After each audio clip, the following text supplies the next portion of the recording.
నమస్కారం గురువుగారు. నమస్తే. గురువుగారు, ధనుసు రాశిలో ఉన్న కుజుడు మకర రాశిలోనికి ప్రవేశిస్తున్నాడు. అసలు ఎప్పుడు ప్రవేశిస్తున్నాడు? నవగ్రహాల్లో కుజగ్రహానికి ఉన్న విశిష్టత ఏంటి? ఈ ప్రవేశించడం వల్ల ఏ రాశుల వాళ్ళకి ఏ విధంగా ఫలితాలు అనేవి ఉండబోతున్నాయి? ధరణీ గర్భ సంభూతం విద్యుత్ కాంతి సమప్రభం కుమారం శక్తిహస్తం తం మంగళం ప్రణమామ్యహం. 9 గ్రహాల్లో కుజగ్రహము చాలా బలమైనటువంటి గ్రహం, పురుష గ్రహం, శక్తివంతమైనటువంటి గ్రహం.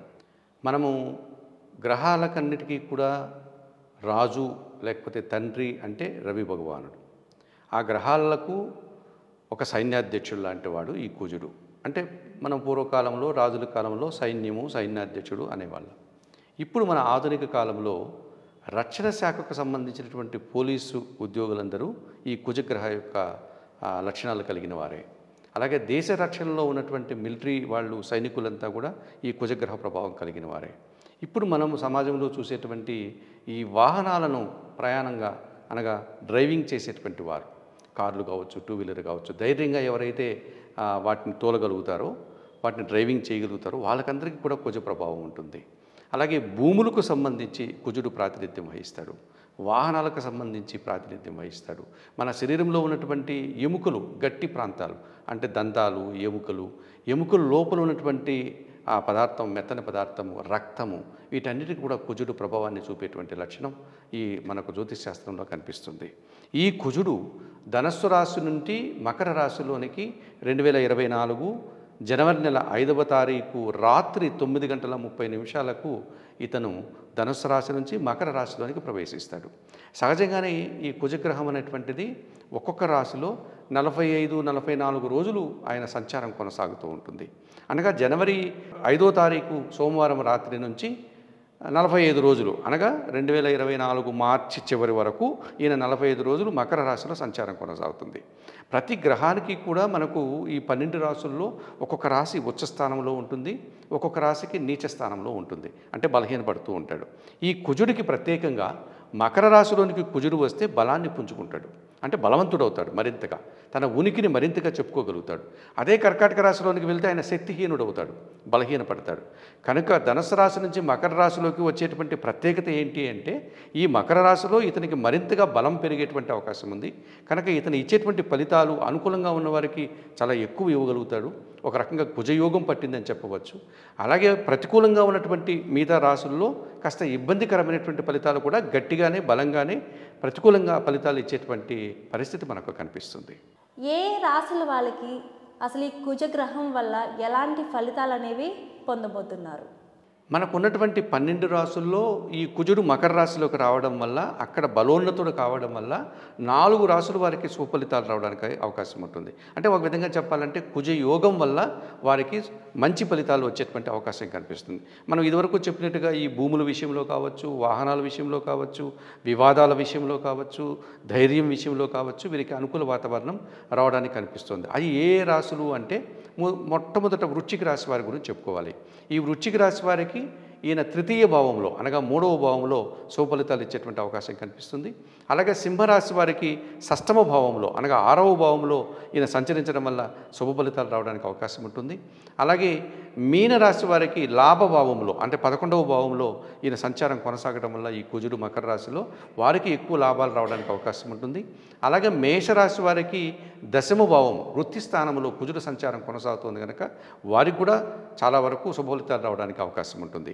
అనగా వృశ్చిక రాశి వారికి, సింహరాశి వారికి, మీనరాశి వారికి, మేషరాశి వారికి ఈ 4 రాశుల వారికి ఈయన ఎక్కువ శుభ ఫలితాలు వచ్చేటువంటి అవకాశం, కుజయోగం వచ్చేటువంటి పరిస్థితి కనిపిస్తుంది. వృశ్చిక రాశి వారికి ఈ కుజగ్రహం వల్ల ఎలాంటి ఫలితాలు అనేవి పొందుతారు?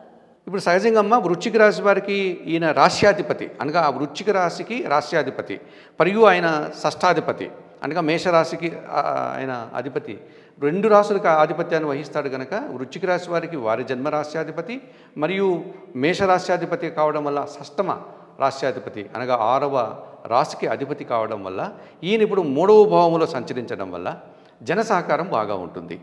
ముఖ్యంగా ఈ వృశ్చిక రాశి వారికి తృతీయ భావంలో సంచరించడం వల్ల భూములకు సంబంధించిన లాభాలు రావడానికి అవకాశం ఉంటుంది. భూమి సంబంధమైనటువంటి కొనుగోలు కానీ అమ్మకాలు కానీ వాటి వల్ల శుభలాభాలు శుభ ఫలితాలు పొందడానికి అవకాశం ఉంటుంది. నూతన వాహనాలు కొనుగోలు కానీ లేకపోతే పాత వాహనాలు అమ్మడం వల్ల కానీ అవకాశం ఉంటుంది. షష్టమ భావానికి అధిపతి కూడా కనుక ఈయన ఏవైనా వివాదాలు గొడవలు సమస్యలు ఉంటే వాటిని పరిష్కరించుకునే దిశగా ముందుకు వెళ్ళవచ్చు. అనగా ఆ సమస్యల పరిష్కారం వీరికి లభిస్తుంది. ఈ కుజుడు ఈ మకర రాశిలో సంచరించేటువంటి ఈ 45 రోజుల్లోనూ కోర్టు వివాదాలు ఏమైనా ఉంటే ఆ కోర్టు వివాదాలు సైతం వృశ్చిక రాశి వారికి అనుకూలంగా మారేటువంటి అవకాశం కనిపిస్తుంది. అలాగే అనారోగ్యకరమైన పరిస్థితులు ఏమైనా ఉంటే అనారోగ్యం తొలగి వీరు ఆరోగ్యవంతులు కావడానికి కూడా అవకాశం కనిపిస్తుంది. సింహరాశి వారికి ఈ కుజగ్రహ పరిణామం వల్ల ఎలాంటి ఫలితాలు అనేవి పొందుతారు? ఈ సింహరాశి వారికి చతుర్థ భాగ్యాధిపతి ఈ కుజుడు అనగా సింహరాశి వారికి ఈ చతుర్థ భావమైనటువంటి వృశ్చిక రాశి అలాగే భాగ్యభావమైనటువంటి మేషరాశికి అధిపతి ఈయనే కనుక ఈ 2 భావాలకు సంబంధించినటువంటి ఈ కుజుడు ఈయనకు షష్టమ భావంలో 6వ భావంలో సంచారం కొనసాగుతుంది కనుక కుటుంబ వివాదాలు ఏమన్నా ఉంటే పరిష్కరించుకోవచ్చు. కుటుంబానికి అవసరమైనటువంటి భూములు కొనుగోలు చేయవచ్చు. లేక కుటుంబపరంగా ఏదైనా భూములు అమ్మాలి వాటి తద్వారా మనకేదో ఆర్థికపరమైనటువంటి లాభాలు కావాలనుకుంటే అవి అమ్ముకోవచ్చు. అలాగే కుటుంబానికి సంబంధించిన వాహనాలు కొనుగోలు చేయడం కానీ అమ్మకం వల్ల లాభాలు పొందడానికి అవకాశం ఉంటుంది. తండ్రి నుంచి ఏదైనా ఆస్తి రావాల్సి ఉంటే అది రావడానికి అవకాశం ఉంటుంది. అలాగే వివాదాలు సైతం ఈ గొడవలు లాంటివి కావచ్చు ఏదైనా మనస్పర్ధలు కావచ్చు అవి తొలగించుకోవచ్చు. శత్రువులు సైతం మిత్రులుగా మార్చుకోవడానికి ఈ సింహరాశి వారికి కుజుడు షష్టమ భావంలో శుభ ఫలితాలను ఇస్తాడు అని చెప్పవచ్చు. మేషరాశి వారికి ఈ కుజగ్రహము మార్పు చెందటం వల్ల ఎలాంటి ఫలితాలు అనేవి పొందుతారు? ఈ మేష రాశ్యాధిపతి మరియు ఆయన అష్టమాధిపతి కావడం వల్ల ఈ మేషరాశి వారికి దశమ భావంలో వృత్తి ఉద్యోగాల్లో ఆయన సంచారం కొనసాగడం వల్ల వీళ్ళు తను పనిచేసేటువంటి స్థలాల్లో ఒక లాభదాయకమైన ప్రయాణాలు చేయడానికి అవకాశం ఉంటుంది. అలాగే అధికారుల నుంచి పూర్తి సహకారం వీరు పొందగలుగుతారు. అలాగే ఆకస్మికంగా ఏదైనా భూమి నుంచి కానీ వాహనం నుంచి కానీ లేకపోతే ఏదైనా కోర్టు వ్యవహారం నుంచి కానీ ఆదాయాన్ని అందుకోగలుగుతారు, విజయాలు అందుకోగలుగుతారు. ఎప్పటి నుంచో పరిష్కారం కానటువంటి వివాద సహితమైనటువంటి భూములు కానీ వాహనాలు కానీ కుటుంబ సమస్యలు కానీ ఆస్తి తగాదాలు కానీ పరిష్కరించుకుని ముందుకు వెళ్ళడానికి అవకాశం ఉంటుంది. ముఖ్యంగా నూతన ఉద్యోగ అవకాశాలు కానీ ఉన్న ఉద్యోగంలో పదోన్నతులు కానీ పొందడానికి ఈ మేషరాశి వారికి అనుకూలంగా ఉంటాడు ఈ కుజుడు. మీనరాశి వారికి ఈ కుజగ్రహం అనేది మార్పు చెందటం వల్ల ఎలాంటి ఫలితాలు అనేవి ఉంటాయి? ఈ మీనరాశి వారికి ద్వితీయాధిపతి కుజుడవుతున్నాడు. అలాగే ఈయన భాగ్యాధిపతి కూడా కుజుడవుతున్నాడు. ఆయన లాభంలో సంచరిస్తున్నాడు అనగా 11వ భావంలో. వీరి మాటకు విలువ పెరుగుతుంది. వీరు మాట్లాడేటువంటి సహజంగానే కుజ ప్రభావం ద్వితీయ స్థానంలో కుజుడుగా ఉంటే మాట నిర్మోహమాటంగా ధైర్యంగా మాట్లాడగలుగుతారు. ఆ వాస్తవాన్ని ఏమాత్రం మొహమాటం లేకుండా మాట్లాడతారు. అలాగా ఈ మీనరాశి వారికి వీరు మాట్లాడేటువంటి మాటలు ఆ మాటలలో ఉన్నటువంటి నిజాయితీ ఆ మాటలో ఉన్నటువంటి సత్యం వల్ల వీరికి పేరు ప్రఖ్యాతలు రావడానికి అవకాశం ఉంటుంది. స్థిరాస్తులకు సంబంధించినటువంటి కొనుగోళ్లు అమ్మకాల వల్ల లాభాలు ఉంటాయి. వాహనాల వల్ల లాభాలు అందుకోగలుగుతారు. తండ్రి నుంచి వారు ఆర్థికపరమైనటువంటి లాభాలు పొందడానికి అవకాశం ఉంటుంది. ముఖ్యంగా వృత్తి ఉద్యోగ వ్యాపారాల్లో వీరు ఈ 45 రోజుల కాలంలో ఈ కుజగ్రహానికి సంబంధించినటువంటి కారకత్వాలు అన్నింటిలో కూడా అత్యున్నతమైనటువంటి ఫలితాలని విజయాల్ని పొందడానికి అవకాశం కనిపిస్తుంది. కుజగ్రహం ప్రతికూలత ఏ రాశుల వాళ్ళకి ఏ విధంగా ఉండబోతుంది? అదే అమ్మా ఇప్పుడు మనకు ఉన్నటువంటి 12 రాశుల్లో ఇప్పుడు వృశ్చిక రాశి వారు సింహరాశి వారు మేషరాశి వారు మీనరాశి వారు అంటే 4 రాశులకి కుజయోగం ఉంది, శుభ ఫలితాలు ఉంటాయి అని చెప్పుకున్నాం మనం. మిగతా 8 రాశులకి ఈయన ఎంతో కొంత ప్రతికూల ఫలితాలను అందిస్తూ ఉంటాడు. ఎటువంటి విషయాల్లో ఇస్తూ ఉంటాడు అంటే సహజంగా మనం ఇదివరకు చెప్పుకున్నటువంటి కుజగ్రహ కారకత్వాలు ఏవైతే ఉంటాయో భూములకు సంబంధించినటువంటి వివాదాలు మరింతగా జటిలం కావచ్చు. ఒక భూమిని అమ్మాలనుకుంటాము, అది అమ్మకం పోకుండా ఇబ్బంది పెడుతుంది. లేదు అమ్మిన తర్వాత ఆ ఆదాయం మన చేతికి ఆ ధనం మన చేతికి అందకుండా వాయిదాలు పడడం జరుగుతూ ఉంటుంది. లేదా కోర్టు కేసుల్లో ఇరుక్కుంటుంది. వాహనాలు ఉన్నాయనుకోండి, ఆ వాహనాలు రిపేర్లు కావడం లేకపోతే ఏదో చిన్న చిన్న ప్రమాదాలు జరగడం ఇలాంటి సమస్యలు ఏర్పడతాయి. ఏదైనా కోర్టు వ్యవహారాలు ఉంటే అవి మళ్ళీ వాయిదా పడడం అంటే ప్రస్తుతానికి అది పరిష్కరింపబడకుండా పొడిగించడం కొనసాగించడం ఇలాంటి సమస్యలు రావడానికి అవకాశం ఉంటుంది. ఇలా ఈ అనారోగ్య సమస్యలు ఉంటే అవి మరింతగా మళ్ళీ ముందుకు అలాగే పోవడం, పూర్తిగా ఆరోగ్యవంతులు కాకుండా ఇంకా కొంచెం దాని మీద ట్రీట్మెంట్లు అవి హాస్పిటల్ ఖర్చులు లాంటివి పెరగడం, ఇలాంటివి చిన్న చిన్న ప్రమాదాలు జరగడం, వాహనాల ద్వారా కావచ్చు, జారి పడిపోవడం కావచ్చు, పళ్ళకు సంబంధించిన అనారోగ్యాలు, ఎముకలకు సంబంధించి ఏదైనా ఇబ్బందులు రావడము, ఇలాంటి రక్త సంబంధమైనటువంటివి ఇప్పుడు మన బ్లడ్ క్యాన్సర్ లాంటి ఇబ్బందులు అవి కూడా కొన్ని సందర్భాల్లో అందరికీ అని కాదు కొంతమందికి వచ్చేటువంటి అవకాశం కనిపిస్తుంది.